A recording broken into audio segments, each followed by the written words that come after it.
Oh my goodness, everybody! Pete Buttigieg just declared victory in the California gubernatorial recall election. California, you have truly shocked the nation. This meme never gets old.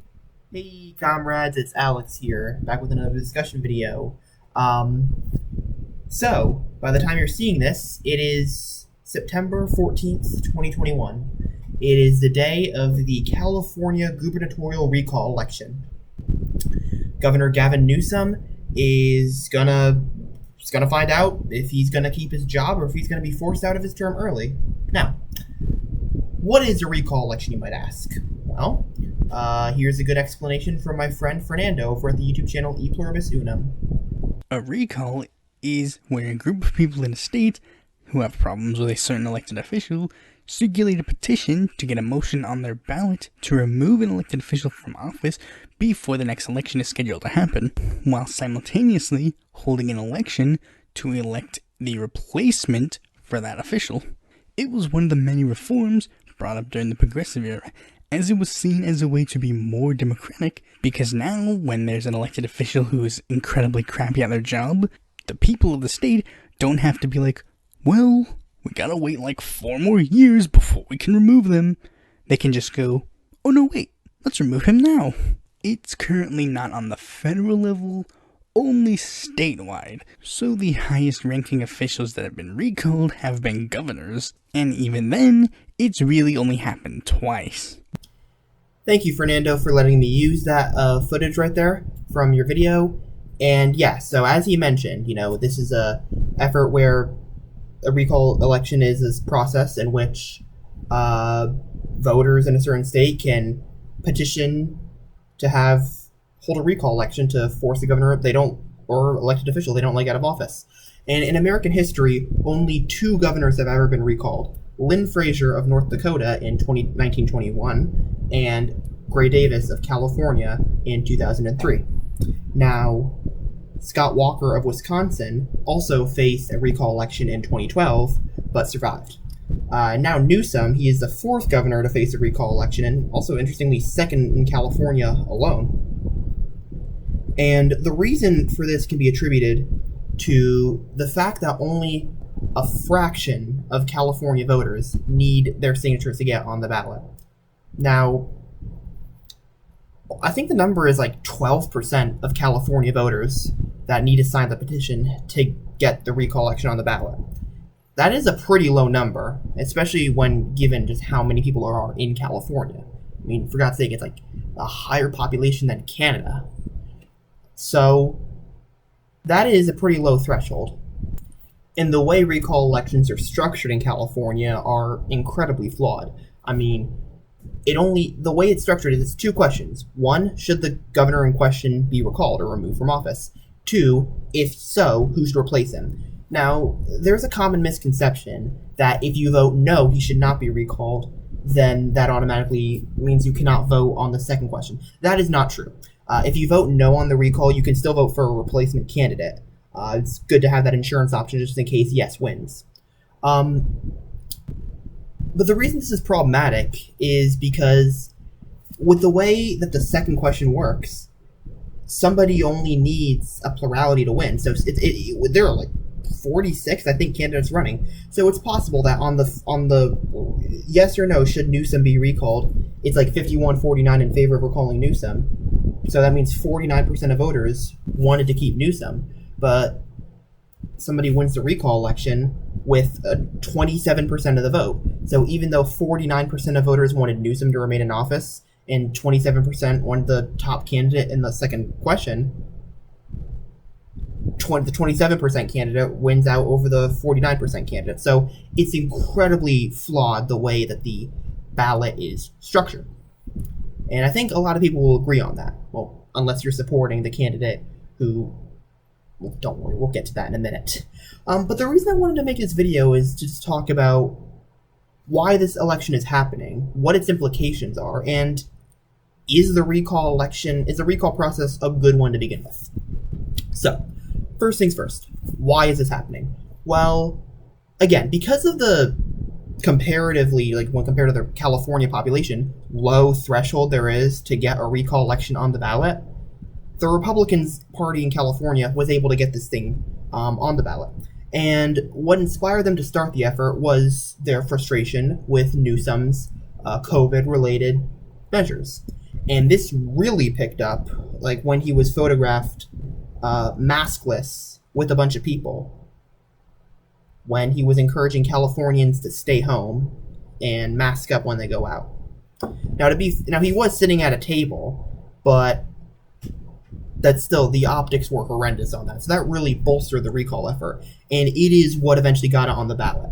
That was in November of 2020, and by April of this year, the recall was certified and ready to go on the ballot. So that's how this recall election got on the ballot. What are its implications? Well, it really all depends on really whether or not he's recalled. Like, well, obviously, yeah, duh, but I mean, it depends on how close the margin is, because when the effort started, when it started getting steam, polling was still in favor of Newsom pretty comfortably, but eventually that gap closed and closed and closed and closed and closed, because the California Democratic Party, even if they beat the recall, which, spoiler alert, it's looking likely that they will. I might be left with egg on my face soon, but I don't think so. They staked their entire strategy on voting no on the recall and leaving the second question blank. They didn't even bother running like a backup candidate just in case, God forbid, Newsom is recalled. So, and it showed that the Republicans were way more enthused to turn out for this race than Democrats were. The polling showed that. So the gap closed and closed and closed and closed until it was essentially tied in the polling. Now, eventually, Newsom started to rise in the polls, and now he has like a double-digit lead on average. Well, keep does instead of remove. So by default, Newsom is winning. And I know after the last election, we're tempted not to trust polls, but that's a pretty big margin. Like, it's more than 10 points. Like, it's going to be pretty hard to mess that up, but who the hell knows? It all comes down to turnout, really. But so why did this happen? Like, why did Newsom all of a sudden get this massive surge in polling when just not even a month ago he looked very, very vulnerable? Well, you can thank this guy right here. During slavery, a black kid was more likely to be born under a roof with his biological mother and biological father than today. That's the problem. I've told you that the minimum wage has racist origins. The Democrats' refusal to even consider the privatization of Social Security. It is outrageous that the Democrats believe that Donald Trump is a racist. This is Larry Elder, a right-wing radio host and regular Fox News commentator with a star on the Hollywood Walk of Fame. This is the frontrunner in the race to replace Newsom should he be recalled. As you can see in these clips right here, he is certifiably insane, and he has no business being in any position of power at all. I mean, you heard in that clip, he thinks the minimum wage should be $0. He is essentially saying black people were better off under slavery, and he can try to dance around it all he wants. In essence, that's what he's saying. And whether or not he can actually get the minimum wage to $0 an hour, that's irrelevant. The fact he even wants to is disqualifying. And he also wants to fire a bunch of education workers. And threaten to fire thousands of public school teachers if he's elected. Wow. That's, I'm not surprised, but still a little bald. And, he also wants to end testing requirements for state workers. So, that's going to go ways in maintaining the spread of the virus, man. Oh god. No state worker is going to be required to take a test once a week and be required to wear masks at work. And yeah, there are plenty of other things I could say, but I think he's been disqualified. If you're not a troll and you're watching this video, if you're part of my audience and you're not a troll, chances are you already understand why Larry Elder has no business being governor, or let alone holding any public office ever in any state. But I shouldn't have to spell it out any more than I do. So if he wins, which he will, if he will win on the second ballot, but the question is, will Newsom win on the first ballot? Because if Newsom wins on the first ballot, then the results of the second ballot are null and void. Well, if he's governor, look, there's not much he can do, because, I mean, at the end of the day, the California Democrats have supermajorities in the state house and state assembly. Well, state senate and state assembly, excuse me. So, legislatively, he's powerless, because they can just override any of his vetoes. But through executive order, there's a lot he can do. Again, he can, like, end testing requirements for state workers. He can end, like, mask mandates. That's gonna be incredibly detrimental to California. And he's only gonna be if he wins, he's only gonna be in office for a year, because in 2022, he will inevitably lose re-election. But still, the amount of damage he can do in that time frame is pretty daunting. Not to mention, Dianne Feinstein, one of the senators from California, is in her late 80s, so, you know, if God forbid she passes away, then Elder will appoint her replacement and will give the Senate to the Republicans. Now, I loathe Feinstein with every fiber of my being. I mean, she voted for the Iraq War and the Patriot Act. Once you do that, you are forever canceled for me, for lack of a better term. But let's not pretend who Larry Elder would appoint wouldn't be 1,000 times worse. Now, the Democrats in the California, they can work their way around this. And that is passing a law, like if Newsom loses, passing a law saying that the appointed party, the party of the appointed senator, must be the same party as the one vacating the seat. They can do that. I mean, again, Elder can't veto it. Well, we could, but they just override it. So, they could do that. Will they do that? Probably not, because whatever. I'm just getting into hypotheticals at this point. So, at the end of the day, though, I don't think we're going to have to worry about seeing Larry Elder as governor of California, but there's still like a 5% chance we could. But, you know, at this point, things are looking good for Newsom, so I think he'll remain in office, thankfully. Now, I don't like Gavin Newsom, but let's not pretend that whoever replaces him will not be... Again, let's not replace... I hate making the lesser of two evils argument, but I've shown you the guy that we're dealing with here. I think he can cut me a little bit of slack here. But... yeah, you're not going to tell me with a straight face that Gavin Newsom is worse than Larry damn Elder. Now, again, I don't like Newsom. Again, massively hypocritical, like breaking his own COVID rules. Well, not really rules, but being a massive hypocrite. Like, do as I say, not as I do, essentially. And, you know, just being a standard corrupt politician. I'm no fan of the guy. But, you know, it seems like the left is realizing... yeah, this guy is absolutely horrendous, but do we really want the California version of Donald Trump, possibly even worse, to be our governor? So, I think people realize that, and that's why the polls have shifted sharply in Newsom's favor, because Elder opened his mouth. So, in a way, thank you, Larry Elder. You saved California from yourself. So, the final point I want to make in this video, that went on a lot longer than I thought it would, but the final point I want to make in this video, is the recall process a good one? Well, yes and no. Now let me start with no. It's terrible in California. It is. I mean, come on. Like, I just laid out that example a while ago, like where Newsom could get 49% of the vote to keep, but he'd still be recalled, because that means 51% said remove. And Larry Elder could win on the second ballot with 27% of the votes, even though 49% wanted Newsom and 27% wanted Elder. Elder would still win. You are never going to rationalize that to be fair. Never. So, absolutely change that process.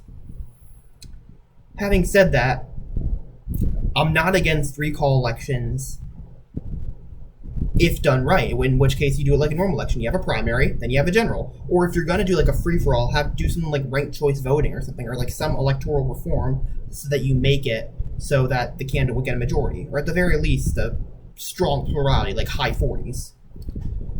So, yeah, and like most other states do that too. Like, they have a primary, even in a recall election, they have the primary, then they have the general, and it just works like a normal election. And that's how it should work in California. In fact, as Hannah Sell, General Secretary of the British Labour Party, writes in her book Socialism in the 21st Century, under a true socialist democracy, every elected representative would be would face the prospect of recall election by the voters if they're not doing their job properly. And, you know, again, like as Fernando mentioned in his video, during the progressive era, this was one of the reforms that came about as a way to expand democracy and hold their elected officials accountable. And so really that's the irony of this whole recall effort here, given how it's driven by corporate interests, as most elections in America are nowadays, unfortunately. So really, the idea of a recall election is a good one, but California is not the model that should be used because of the way the ballot is structured and the incredibly low threshold to get it onto the ballot in the first place. However, I believe that with these reforms, the recall process could work, but it also would have to go hand in hand with electoral reform, such as campaign finance reform, how we vote in elections. It's got to happen, but whatever. We're screaming into a hurricane as we make these calls, so kind of used to it by now. But all right, well, thank you all so much for watching this video. If you enjoyed, be sure to like, subscribe, comment down below your thoughts on this election. If you disagree with anything I said here, let's talk about it. Now, I want to make a comment about, and I also want to ask you a question about what I want to do for the future of discussion videos. So, I know I said a while ago that I was going to make discussion videos every Tuesday, and at the time I genuinely believed that's what I wanted to do. However, as I've been making them, I've run into problems.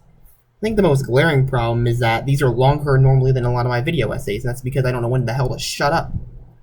That's part of my problem. And, you know, another problem is I feel like it's just the same as every other, like, left-wing media commentator on YouTube. Now, I like a lot of them, but I want to stand out and be my own person. I just don't want to fall into the same thing that a lot of other people are doing. Even if I do think it's good, you know, I think they're way better at this than me. So what I want to do something a little different for my Tuesday videos. I want to do like I want to still do news commentary, but I want to make it a little bit more humorous. Like maybe, for instance, like I take 3 or 4 news stories for the week and I give like a brief 2 to 3 minute rundown of each of them. And, you know, provide some humorous commentary along the way. You know, just give it a try. Maybe I'll try once or twice, and, you know, if you guys like it, I'll keep doing it. If you don't, I'll go right back to this. So, what do you think? Do you want to see that? Do you want me to see me do some like somewhat comedic news commentary for the week? If you're interested in seeing that, again, please let me know in the comments below. I want to know about this. Maybe I'll make a poll on like my community tab or something. So keep an eye out for that. But for now, thank you for watching. If you want to check out more of my discussion videos, you can click right over here. If you want to check out my last video, you can click right over here. I'll see you, comrades, on Friday. And just a fair warning, this is going to be a long video I have coming up on Friday. So we'll get to that. We'll talk about that then. Peace.